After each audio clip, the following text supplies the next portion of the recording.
मित्रों, जैसा कि हम सबों को मालूम है, जल्द ही आने वाले समय में हमारे राष्ट्र की गिनती एक विकसित राष्ट्र के रूप में हो सकती है।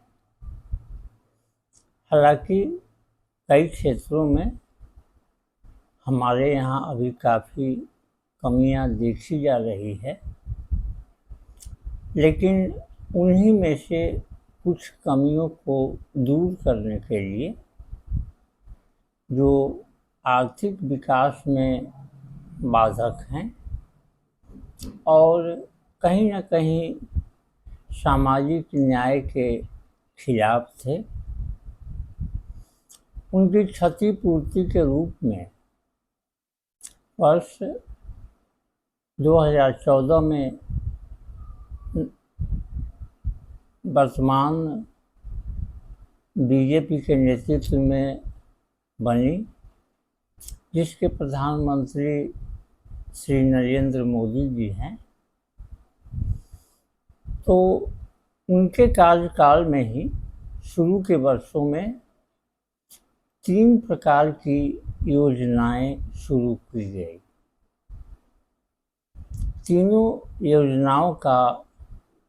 पहला अक्षर अंग्रेजी का एस है,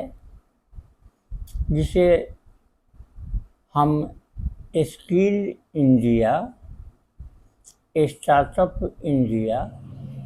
और स्टैंडअप इंडिया के नाम से जानते हैं। स्किल इंडिया नीति की शुरुआत 15 जुलाई 2015 को की गई थी और इसका मुख्य रूप से हमारे जो परंपरागत शिक्षा पद्धति है और उसमें जो व्यवहारिक ज्ञान का अभाव है, जिसके कारण शिक्षित होने के बावजूद भी हमें नौकरी नहीं मिलती, क्योंकि उस ज्ञान के हिसाब से,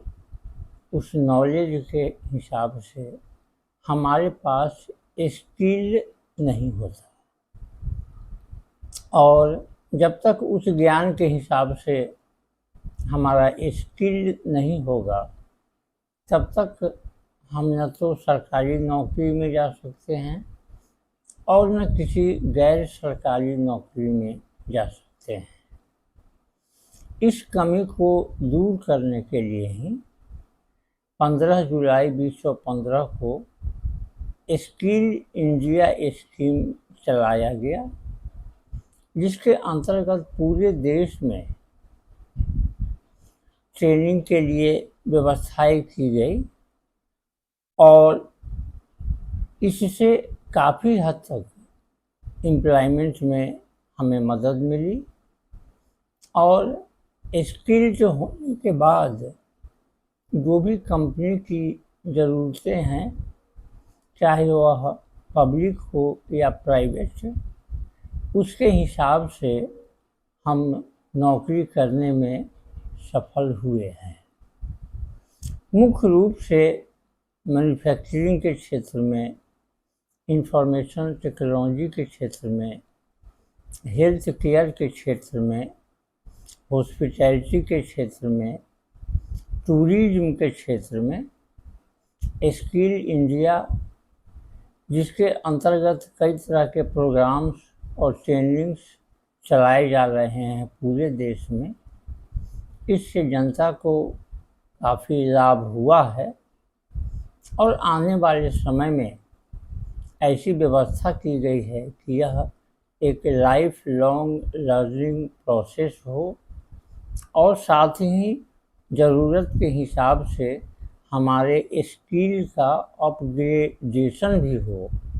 ताकि समय के हिसाब से तकनीकी बदलाव के कारण, प्रगति के कारण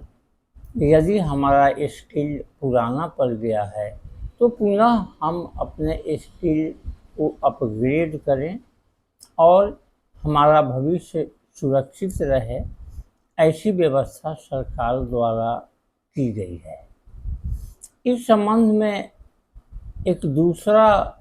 स्कीम चलाया गया, वह 16 जनवरी 2016 को शुरू किया गया, जिसे स्टार्टअप इंडिया स्कीम के नाम से जानते हैं। यह मुख्य रूप से आर्थिक विकास के लिए, जॉब क्रिएशन के लिए और टेक्नोलॉजिकल इनोवेशन के लिए शुरू किया गया, क्योंकि बहुत ऐसे लोग हैं जिनके पास नॉलेज भी है, स्किल भी है, लेकिन पूंजी के अभाव में वे अपना कोई स्टार्टअप या उद्योग नहीं शुरू कर पाते। वैसे लोगों के लिए यह व्यवस्था की गई और एक पॉलिसी के तहत उन्हें कई प्रकार की सुविधाएं दी गई, चाहे वह टैक्स संबंधी छूट हो या फिर कम ब्याज पर बैंकों द्वारा उन्हें कर्ज मुहैया कराया जाना हो, या फिर पेटेंट्स की जो व्यवस्था है उसको उसमें रिलैक्सेशन करने की बात हो, नियमों में ढील देने की बात हो। इस तरह के कई प्रोत्साहन स्टार्टअप को दिए गए और हमारे देश में काफ़ी ऐसे लोग हैं जो इस क्षेत्र में आगे आए हैं और अब हमारा देश अब स्टार्टअप के लिए एक प्रकार से हब बन गया है और कई क्षेत्रों में यह उन्नतिपूर्वक काम कर रहा है। इसलिए यह एक अच्छी स्कीम है जिसका लाभ आने वाले समय में और वर्तमान में भी बेरोजगारों को मिल रहा है। और क्योंकि एक व्यक्ति जब कोई भी स्टार्टअप शुरू करता है तो उसमें दर्जनों, सैकड़ों और हजारों लोगों को एम्प्लॉयमेंट मिलता है। इसलिए जॉब क्रिएशन की दृष्टि से यह स्कीम वरदान साबित हुआ है और आने वाले समय में यह एक महत्वपूर्ण भूमिका अदा करेगा हमारे आर्थिक विकास में भी, जॉब क्रिएशन में भी और टेक्नोलॉजिकल इनोवेशन में भी। इसी से संबंधित एक तीसरा स्कीम है जो 5 अप्रैल 2016 को ही शुरू किया गया, जिसे स्टैंडअप इंडिया स्कीम के नाम से जानते हैं। यह स्कीम उनके लिए है जो मुख्य रूप से सामाजिक रूप से पिछड़े हैं, जैसे महिलाएं हैं,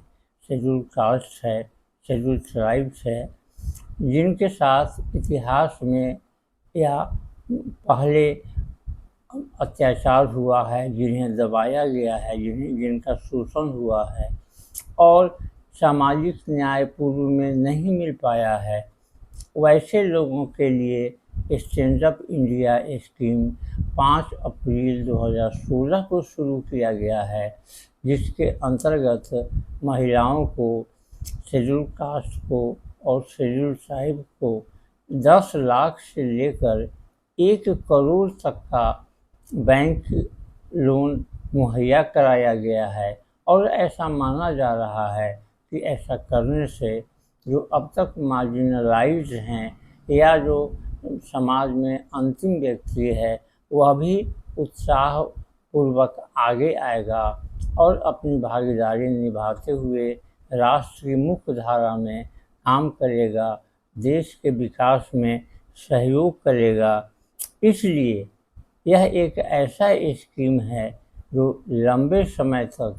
जो समाज से अब तक वंचित रहे हैं,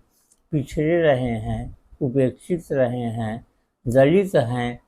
वे भी अब समाज में आगे आ पाएंगे, क्योंकि यह स्टैंडअप इंडिया स्कीम जो 5 अप्रैल 2016 को शुरू किया गया, इसमें कर्ज संबंधी या और भी उन्हें कई तरह की रियायतें दी गई है ताकि उनका भी विकास हो सके और एक समाज में समतामूलक समाज का रूप भारत ले सके। इसलिए ये तीनों स्कीम चाहे वह स्किल इंडिया हो, स्टार्टअप इंडिया हो या स्टैंडअप इंडिया हो, तीनों स्कीम हमारे देश को आने वाले समय में मजबूती प्रदान करेगा, सामाजिक समानता को बढ़ावा मिलेगा, सामाजिक एकता कायम होगी और उसके साथ ही हमारे देश का सर्वांगीण विकास हो सकेगा, ताकि हमारा देश भी विश्व की निगाह में या विश्व में एक विकसित राष्ट्र के रूप में समाहित हो सके। इन्हीं शुभकामनाओं के साथ धन्यवाद।